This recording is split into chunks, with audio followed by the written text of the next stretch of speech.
गाड़ी मस्त है यार, एवरेज भी ठीक है इसका, चलने में तो खैर कुछ ना भैया। भगाने की बात जहाँ तक है तो मैंने इसको बहुत भगाई है। इस गाड़ी की एक खास बात मुझे लगी कि जैसे मैनुअल में चला रहा हूँ मैं अब, ठीक है, तो मैनुअल को ऑटोमेटिक और ऑटोमेटिक को मैनुअल में कभी भी शिफ्ट कर सकते हैं। 20 तक मैंने एवरेज निकाल चुका हूँ इससे।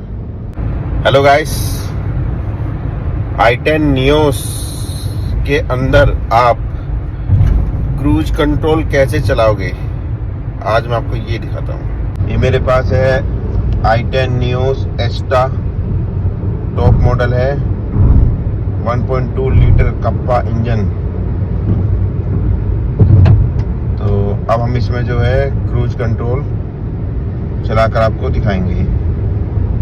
देखिए ये स्टीयरिंग है, स्टीयरिंग पर आपका जो है क्रूज कंट्रोल का बटन नहीं होता है, ये वाला इस साइड में। ये जो है क्रूज कंट्रोल का बटन है, इसमें ऊपर लिखा है रीसेट प्लस, नीचे सेट माइनस, ये दो बटन रहते हैं।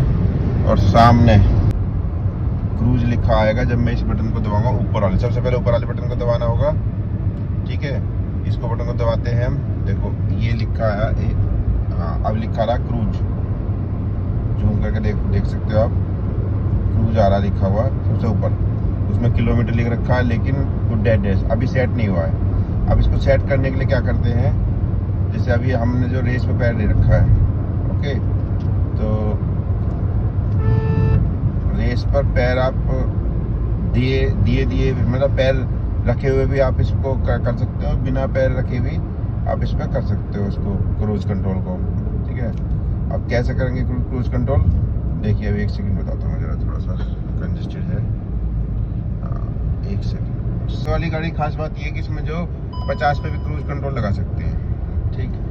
अभी फिलहाल मैं दिखाता हूँ, मेरा 80-90 पे चल रहा है। एक्चुअली मैं चाह रहा हूँ मुझे रोड सी साफ सी मिल जाए थोड़ी सी, अभी सड़क जो साफ नहीं मिल रही है, मतलब कोई ना कोई ट्रैफिक सा आ ही रहा है। अभी मैं देखता हूँ थोड़ा सा, अब शायद सही हो जाए, चलो कोई नहीं, इसमें बता देता हूँ। क्रूज में क्या होता है, सबसे पहले आप ये जो है सेट वाले बटन को नीचे को दबा दो, तो अब देखो 93 दिख रहा है सामने, ऊपर आ गया। अब 93 पर मैंने क्रूज कर दी, मैंने ब्रेक लगा दी, फिर हट गया ना, क्योंकि आगे गाड़ी आ रही है इसीलिए मैंने ब्रेक लगा दी है, ठीक है। तो ब्रेक लगाने पर ये हट जाता है ऑटोमेटिकली किसी भी स्पीड पे। और ये गाड़ी मैंने चला रखी है अभी मैनुअल पर, ये मेरे पास ऑटोमेटिक कार है, ठीक है। ये दोनों पे चलती है, मैनुअल ऑटोमेटिक। खैर मैं उसको बताता हूँ क्रूज का। तो क्या हुआ, जैसे ये अब इस समय चल रही है, एक सेकंड, सबसे पहले नीचे वाला बटन दबाएंगे, नीचे वाले के लिए इसको ऐसा कर देंगे यूं। अब ये हो गया सेट मेरा 89। अब मैंने पैर हटा दिया है, उस पे से रेस पे से देख लो जरा, ठीक है। अब इसमें पैर हट गया सब चीज़ों पे से, और इसको मैं ऐसे सेट कर सकता हूँ, ऐसे करके ये माइनस कर रहा हूँ, ठीक है। और इसी से ऊपर वाले से प्लस हो जाता है, रेस बढ़ जाती है। अब नीचे कोई ज़रूरत है नहीं आपको, क्या कहते हैं, ना रेस की ना ब्रेक की, किसी चीज़ की कोई जरूरत नहीं, गाड़ी चलती रहेगी ऐसे ही। 84 पे क्रूज कर दी थी, 84 पे चलती रहेगी। अभी 84 पे क्रूज कर दी मैंने, ठीक है। अब मैं इसको बढ़ा रहा हूँ ऐसे करके, ऊपर को बढ़ेगा, नीचे को घटेगा, ठीक है ना। एनी टाइम, कभी भी अगर मैं ब्रेक ले लेता हूँ तो ये ऑटोमेटिकली हट जाता है। हाँ ब्रेक लेने पर हट जाता है, लेकिन रेस लेने पर नहीं हटता है मेरे ख्याल से। जब मैं रेस दे रहा हूँ, देखो मैंने रेस दिया है, लेकिन रेस पे नहीं हटेगा। देखो मैं रेस दे रहा हूँ इस समय, ठीक है ना, और बढ़ाना चाह रहा हूँ इसको, लेकिन रेस पे ये क्रूज नहीं हटेगा। ऊपर वाला बटन दबा दूंगा तो जितने पे बढ़ाई उतने पहुँच गया। ऊपर वाला क्या रीसेट है, तो रीसेट में क्या है कि जैसे आपका 100 पहुँच गया, 97 पहुँच गया, तो 97 पे ये आपका पहुँच चुका है, ठीक है ना। और बढ़ा लो 99, 100, ये 100 पहुँच गया, ठीक। और नीचे कर लेते हैं, देखो अब एवरेज का देखो, अब मैंने 99 करा तो कितना एवरेज दिखा रहा है, 16.3 एवरेज दिखा रहा है। अभी मैं और कम कर लेता हूँ, मैंने और कम कर लिया। अब मैंने ब्रेक लगा दी क्योंकि आगे गाड़ी जा रही थी, इसलिए मैंने ब्रेक लगा दी। मैं दोबारा आता हूँ जरा उस पर चीज दिखाता हूँ आपको। ये मैंने क्रूज लगा दिया, ठीक है। अब 93 पे आ रहा है। देखो अब देखो यहाँ पर एवरेज कितना अच्छा रहा, 16.3 तो ये वैसे दिखा रखा है एवरेज, लेकिन नीचे जो दिखा ये नीचे 20 30 है ना, ये 20 और 30 वाला जो देखो अभी 25 का अब यहाँ पर जो दिखा रहा है, यहाँ पर 25 26 30 तक पहुँच जाता है ये। ठीक है, अगर मैं और कम कर लूँगा थोड़ा सा तो और बढ़ जाएगा ये, देखो बढ़ गया, पहुँच गई 30। तो इसका एवरेज मैक्सिमम एवरेज हम 30 का भी निकाल सकते हैं अगर इसको क्रूज कंट्रोल पे चलाएं और एक यूनिफॉर्म स्पीड पे चलाएं और समतल सड़क पे चलाएं। समतल मतलब प्लेन सड़क पर, जैसे ब्रिज होते हैं वहाँ तो खैर कम देता, अब मैंने हटा दिया, ये ब्रेक लगा दिया, आगे थोड़ा सा कुछ आ रहा है तो इसीलिए जो थोड़ा गाड़ी भी देखने के अच्छा। तो क्रूज में एक खास बात है कि क्रूज में एवरेज अच्छा आता है आपका, लेकिन क्रूज के साथ थोड़ा ध्यान रखना कि कब आपको हटाना कब लगाना। अब मैं फिर लगा देता हूँ उसको, तो ये लग गया, अभी चल रहा है 93 पे। अच्छा हाँ, एक चीज़ देखी मैंने इसमें, ये 93 दिखाता है लेकिन मीटर दिखा रहा है 100 के आसपास में, मीटर जो थोड़ा सा ज़्यादा दिखाता है इसका, क्योंकि वो कहते हैं टेकोमीटर वगैरह का कौन सा होता है डिजिटल, ये डिजिटल वाला है, वो एनालॉग है तो इतना तुम तर आएगा ही आएगा। और बाकी वैसे स्पीड दिखाऊँ आपको, देखो मेरी स्पीड जो आ रही है ये 93, देखो इसमें सही आ रही है, ये डिजिटल तो ठीक बता रहा, 92 93 आ रही है, 93 मैंने क्रूज कर रखा है। ओके, अब देखो जैसे ढलान आएगा, अब यहाँ से ढलान आएगा ना नीचे, तो ये अपने आप ऑटोमेटिकली आपका इसका एवरेज बढ़ जाएगा। देखो अभी ढलान आ रहा है, अब ये 16.3 चल रहा है, ठीक है ना, अब ये 16.3 चल रहा है, अभी ढलान आ रहा है, अब देखो 16 पॉइंट, अभी तो पहुँच गया 30 तक पहुँच गया, ठीक है 30 तक पहुँच गया। फिर जब मैं ब्रेक लूँगा या चढ़ाव आएगा तो ये फिर कम हो जाएगा। तो 16.3 का एवरेज यहाँ पर आ रहा है। अगर मैं इसको 30 पे चलाता हूँ इस तरीके का तो ये एवरेज और बढ़ जाएगा। ये मैंने देखा है 18-19 तक एवरेज गाड़ी दे देती है कभी कभी, लेकिन 16 से 17 के बीच में तो आ ही जाता है। देखो अब 16.4 हो गया।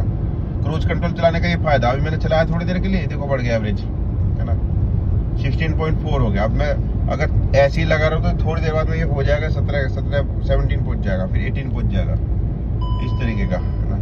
हालांकि स्पीड थोड़ी सी ज़्यादा है मेरी इसके हिसाब से, टैकोमीटर जो बता रहा।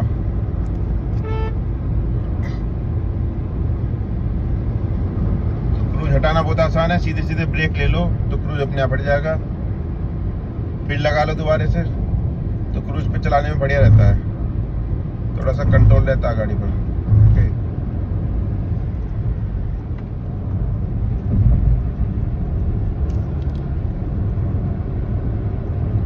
फिर हटा दिया मैंने, फिर लगा लिया 59। और जहाँ तक चलने की बात है, अभी इससे मैं 5 लिख रहा हूँ ऊपर, देखो ये चल रही है मैनुअल में, यहाँ पर देखो ये मैनुअल चल रहा है, ठीक है। इस गाड़ी की एक खास बात मुझे लगी कि जैसे मैनुअल में चला रहा हूँ मैं अब, ठीक है, तो मैनुअल को ऑटोमेटिक और ऑटोमेटिक को मैनुअल में कभी भी शिफ्ट कर सकते हैं। अब देखो ये अपने आप स्लो हो जाएगी थोड़ी देर में, है ना। मैं ब्रेक लूँगा जब इसकी स्पीड आएगी 50 का, चौथा गियर अपने आप डल जाएगा इसमें, डाउनवार्ड जो अपने आप हो जाता है। खैर अभी तो चल रही है सड़क पे, है ना। अब मैं बता रहा था कि जो ये इधर जो गियर शिफ्टिंग का है, इसमें ये मैनुअल इस तरफ है और ऑटोमेटिक है उस तरफ, ठीक है। अगर मैं अब इसमें ऑटोमेटिक डालता हूँ, ये 5वें गियर पे चल रही है, तो इसमें ऑटोमेटिक पे ड्राइव मोड आ जाएगा, ऐसे। ये अब ड्राइव मोड आ गया, अब ड्राइव मोड आ गया है, और देखो 5वां गियर चल रहा है, ठीक है। अब ये अपने आप देखेगा, स्पीड कम होएगी तो अपना कम कर लेगा, बढ़ोगी तो बढ़ जाएगा, ठीक है। इस तरीके का सीन है इसका। तो ये मुझे पसंद आया इसमें। इसका जो एक तो मैंने स्विफ्ट भी चलाई है, उसमें थोड़ा सा अटपटा सा था ये इधर उधर। इसमें ड्राइव मोड, न्यूट्रल और रिवर्स तीनों एक लाइन में दे रखे हैं, और मैनुअल दे रखा साइड में, क्योंकि मैनुअल बंदा कभी कभी चलाता है, ठीक है। तो ये बहुत बढ़िया है कि ड्राइव मोड सीधा पीछे, मतलब पीछे की तो ड्राइव, आगे कर दो तो रिवर्स हो गया, नॉर्मली ड्राइव मोड में गाड़ी चलेगी, ठीक है। तो ये थी इसकी कहानी। और ड्राइव मोड में चलाओ और क्रूज कंट्रोल चलाओ, एवरेज देखो 16.5 का हो गया बात करते करते, ठीक है। क्रूज कंट्रोल पे मैंने हटा दिया था, अब देखो 16.5 हो गया आपसे बात करते करते ही। थोड़ी देर में 6 हो जाएगा, 8 हो जाएगा, 7 में जाएगा। इस तरीके एवरेज के मामले में ये गाड़ी अच्छी है, लेकिन लोकल में एवरेज नहीं मिलता इससे, है ना। एक्चुअली चक्कर क्या है ना, लोकल में हम मैनुअल तो चला नहीं सकते, ऑटोमेटिक चलती है। ऑटोमेटिक में थोड़ा सा एवरेज कम आता है इसका। ऑटोमेटिक में एवरेज कम आने का कारण क्या है, क्योंकि ये गियर शिफ्टिंग में तेल पीती है थोड़ी सी, है ना। गियर शिफ्टिंग ऑटोमेटिक होती है ना उसमें, इसीलिए। तो शहर के अंदर डिपेंड करता है आप कितना रेस दे रहे हो, क्या दे रहे हो, लेकिन मतलब समझ लो 12 तक का एवरेज शहर के अंदर मिल जाता है। 10-12 का मान लो लोकल में, 10-12 का एवरेज जो है मिल जाता है इसमें। और हाईवे पे तो मैंने इससे 19 भी निकाला, 20 भी निकाला, एक बार 20 तक मैंने एवरेज निकाल चुका हूँ इससे। अब देखो, अभी फिलहाल मैं दिखाऊँ आपको, ये देखो, ये फ्यूल इकोनॉमी दिखा रहा है। अभी दिखाता हूँ इधर साइड में, हाँ यहाँ दिखा रहा 15.7 का एवरेज, मतलब 4700 किलोमीटर चली है जैसे ये पिछले 2-4 ट्रिप से, तब ये 15 का एवरेज दिखा रहा है, 15.7 का। और ये आज का एवरेज दिखा रहा है 15.6 का, जो कि आज मैं अभी लखनऊ से आ रहा हूँ। 253 किलोमीटर मैंने चला ली गाड़ी, और लगभग मैं अलीगढ़ के आसपास हूँ, शायद 100 किलोमीटर हो रहा है अभी अलीगढ़ से। तो 5 घंटे की ड्राइव हुई है इसमें, है नहीं, जिस मतलब 5 घंटे से चला हूँ, बीच बीच में रुका हूँ। तो टोटल 15.6 का इसने एवरेज यहाँ पे ये दिखा रहा है। तो ये चीज़ है जी सर इसके साथ में। तो एवरेज के मामले में ठीक ठाक है, बढ़िया गाड़ी है, बजट भी ठीक है, एवरेज भी ठीक है इसका। चलने में तो खैर पूछे ना भैया। भगाने की बात जहाँ तक है, तो मैंने इसको बहुत भगाई है ना। मैंने ये गाड़ी समझ लो